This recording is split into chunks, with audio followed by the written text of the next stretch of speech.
la porte ces dernières années, laissant derrière eux de nombreux investisseurs en colère. Pour échapper à la catastrophe, des propriétaires ont décidé de prendre eux-mêmes en charge la gestion de leur résidence. Nous sommes à Vignec, dans les Pyrénées. 210 habitants à l'année, 2600 haute saison, au pied de la station de ski de Saint-Lary-Soulan. Didier et Isabelle sont tous deux ingénieurs. Ce matin, ils font de la peinture. En achetant ici, ils pensaient faire un investissement sans souci, où le gestionnaire s'occuperait de tout. Aujourd'hui, ils n'ont d'autre choix que de mettre la main à la pâte. L'objectif, oui, c'était, quand on a signé, c'était pas de venir le week-end passer un coup de pinceau, c'était de rien faire. De ne rien faire du tout, quoi. Tout a basculé en mars 2012. Le promoteur et gestionnaire, Résitel, une filiale du groupe Lagrange, leur a envoyé cette lettre. Arguant d'une crise économique sans précédent, le gestionnaire veut baisser les loyers versés aux copropriétaires. On a reçu un courrier comme quoi la société était en liquidation judiciaire, en redressement judiciaire.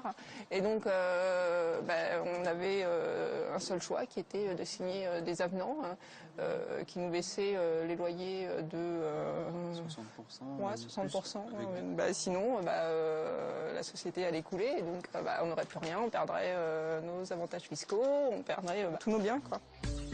Au départ du projet en 2005, le gestionnaire assurait un loyer garanti de 4 545 € par an. Sa nouvelle proposition est de 1 466 €, c'est 3 fois moins. Les copropriétaires ont des emprunts à rembourser, ils refusent. Mais le gestionnaire ne veut pas revenir sur ses propositions et il cesse d'entretenir la résidence. Lorsque nous l'avons contacté, le groupe gestionnaire nous a indiqué que compte tenu de son redressement judiciaire, il était incapable de proposer des loyers supérieurs aux copropriétaires. L'affaire est aujourd'hui devant les tribunaux.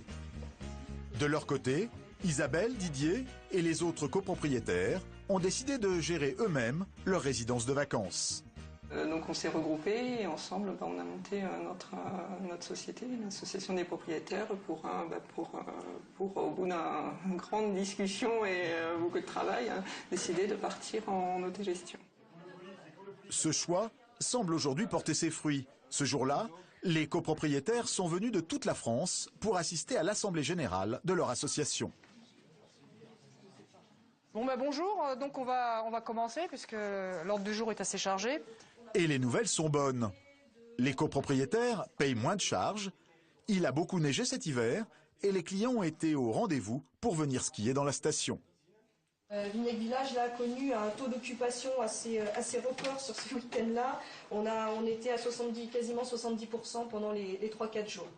Dans la salle, Isabelle, la copropriétaire, est ravie. On y croyait beaucoup parce qu'on a été très peu en visibilité, notamment sur Internet.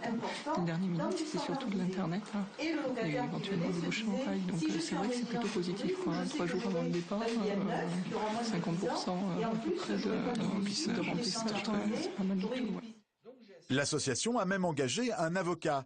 Il a été chargé de récupérer des loyers que l'association réclame aux promoteurs gestionnaires. L'homme de loi n'en est pas à sa première assemblée générale. Il défend une centaine d'autres groupes de copropriétaires à travers la France et il veut faire du combat de Vignec un exemple. Il y a une chaîne d'intervenants qui ont tous un intérêt pécunier à ce que ce type d'affaires se vendent. Les promoteurs, bien entendu, les gestionnaires, les banquiers, les notaires, les assureurs, enfin tout le monde a intérêt à faire fonctionner cette économie finalement toxique sur le dos au final de l'investisseur. En attendant les procès à venir, les copropriétaires ont pris en main l'accueil des touristes, la rénovation de leur site internet et la promotion de leur résidence de vacances autogérée, la première en France. C'est là la reprise en main de notre résidence.